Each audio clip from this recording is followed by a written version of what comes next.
Seja bem-vindo ao Testemunho Ocular. Hoje vamos falar da trajetória do Imperador Otávio. Antes, já deixa seu like e ajude nosso canal.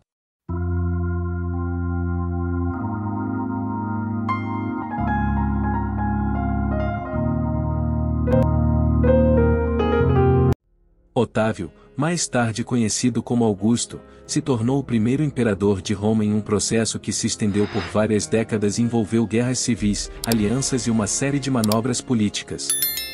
Seu reinado, que durou de 27 a.C. a 14 d.C., marcou o início do período conhecido como Principado, que se caracterizou pela centralização do poder na figura do imperador e pela criação de uma nova ordem política e social.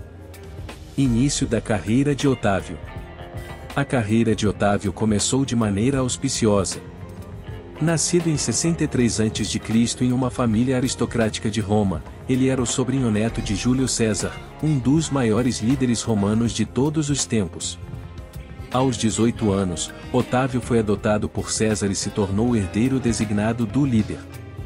Quando César foi assassinado em 44 a.C., Otávio herdou uma grande parte de sua riqueza e propriedades, bem como uma rede de lealdades entre as legiões romanas. Ele então formou uma aliança com Marco Antônio e Lépido para formar o segundo triunvirato e derrotar os assassinos de César. Após a dissolução do triunvirato, Otávio enfrentou e derrotou Marco Antônio e Cleópatra na Batalha de Áxio em 31 a.C. Ele se tornou o governante supremo de Roma e gradualmente consolidou seu poder até que em 27 a.C. ele foi nomeado Augusto pelo Senado, tornando-se oficialmente o primeiro imperador romano.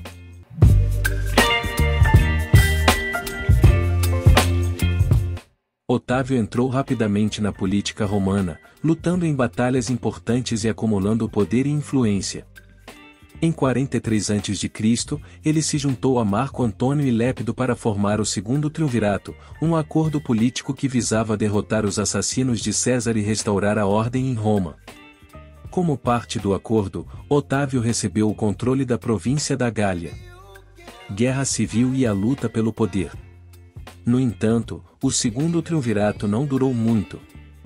Em 36 a.C., Otávio e Marco Antônio entraram em conflito, levando a uma guerra civil que se estendeu por vários anos. Em 31 a.C., Otávio finalmente derrotou Marco Antônio e Cleópatra na Batalha de Áxio, garantindo seu controle sobre o Império Romano. Após a vitória em Áxio, Otávio se consolidou como o governante supremo de Roma.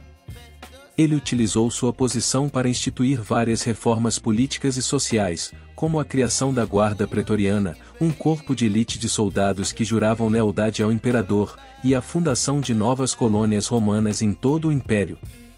Em 27 a.C., o Senado romano concedeu a Otávio o título de Augusto, que significava o venerável ou o consagrado. Esse título foi um marco importante na carreira de Otávio, pois o transformou de fato em um imperador. Consolidação do poder e legado de Otávio. Após se tornar Augusto, Otávio continuou a consolidar seu poder e a expandir o Império Romano. Ele lançou campanhas militares em regiões como a Germânia e a Espanha e supervisionou a construção de estradas, aquedutos e outras infraestruturas em todo o Império.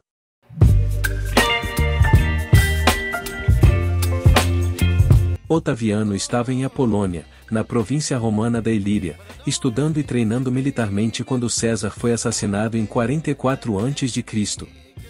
Ao contrário do conselho de alguns oficiais do exército para refugiar-se com as tropas na Macedônia, Otaviano navegou para a Itália para verificar se tinha potenciais fortunas política ou financeira. Sendo adotado por César como herdeiro, Otaviano assumiu o nome de Caio Júlio César. Ele coletou apoio enfatizando sua condição de herdeiro de César e começou a reforçar suas forças pessoais com legionários veteranos de César e tropas designadas para a guerra na Pártia. Ele formou um exército de 3.000 veteranos leais, pagando a cada um salário de 500 denários. Para evitar confusão com o ditador morto, historiadores o chamam de Otaviano até sua assunção do nome Augusto em 27 a.C.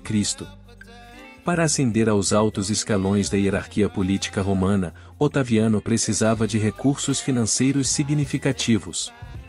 Ele exigiu uma parte dos recursos alocados para a guerra contra o Império Parta no Oriente Médio, o que lhe rendeu 700 milhões de sestércios armazenados em Brundísio. Embora uma investigação senatorial tenha sido realizada sobre o desaparecimento dos recursos públicos, nenhuma ação foi tomada contra Otaviano, pois ele usou o dinheiro para recrutar tropas contra Marco Antônio, inimigo do Senado. Sem permissão oficial, Otaviano apropriou-se do tributo anual enviado pela província romana do Oriente Próximo à Itália. Ele continuou a coletar apoio e recursos, o que incluía veteranos de César e ex-veteranos estacionados na campanha, formando um exército de 3.000 veteranos leais. Em junho, ele pagou a cada um um salário de 500 denários. Ao marchar para Roma através da Itália, Otaviano atraiu muitos apoiadores, conquistando vários ex-veteranos de Júlio César. Sua presença com fundos recém-adquiridos o ajudou a reforçar sua posição política e militar, preparando-o para as batalhas que viriam a seguir. Após a vitória de Otaviano sobre Antônio e Cleópatra, ele precisava aumentar gradualmente seu poder para governar a república inteira sob um principado não oficial. Para evitar parecer um déspota, ele cortejou o Senado e o povo, mantendo as tradições republicanas de Roma.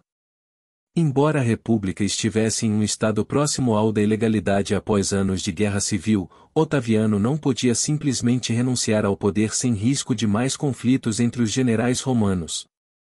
Seus objetivos foram retornar Roma à estabilidade e legalidade tradicional, reduzindo a pressão política nos tribunais e garantindo eleições livres.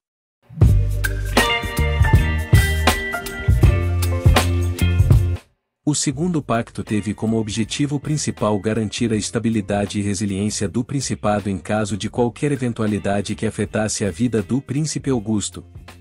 Sua saúde precária e a conspiração de Sépio em 23 a.C. mostraram que o regime estava dependente de um único homem, aumentando o risco de novas guerras civis caso ele morresse. Agripa foi nomeado procônsul por 5 anos para garantir a estabilidade constitucional, principalmente nas províncias imperiais de Augusto.